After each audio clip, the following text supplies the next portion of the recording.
પ્રમુખ ટ્રાવેલ્સની એ બસમાં એટલી સરસ સગવડતાથી અમને 2 કલાકની અંદર પોલો ફોરેસ્ટમાં લઈ આવ્યા. અમે પહોંચ્યા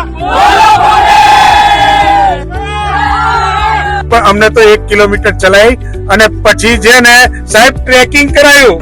અને ટ્રેકિંગમાં સાલું મને એમ થાય કે આ વહેલો ગરડો થઈ ગયો હે જવાનો તો ફટ ફટ ફટ ફટ ફટ ઉપર ચાડું, પણ ના ભાઈ ના ગયડો એટલે હું નીચે બેઠો. મારા બધા મિત્રો હતા એ બધા ટ્રેકિંગ કરીને આયા.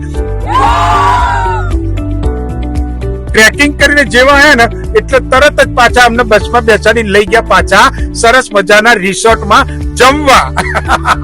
અને શું જમવાનું હતું. હવે સ્વિમિંગ પુલમાં મારે તો કેવું કાં તો પેન્ટ પહેરી નવ કાં તો પછી સમજી ગયા ચટ્ટો પણ ફાવે નહીં એટલે હું સ્વિમિંગ પુલમાં ના પડ્યો. પણ આ મારી સાથે જે બધા આયા ને જો છપછપિયા કરે છે ને પ્રમુખ ટ્રાવેલ્સ એટલે વાહ. મને તો એમ લાગે કે ગોવાના બીચ ઉપર છું. અને જે પછી છે ને સાહેબ મારે તો કેવી રીતના ની તો ઊંઘ આવે ખબર છે, પણ એટલો થાકેલો ને તો વગર પીધે સુઈ ગયો તો સવારના 6 વાગ્યા.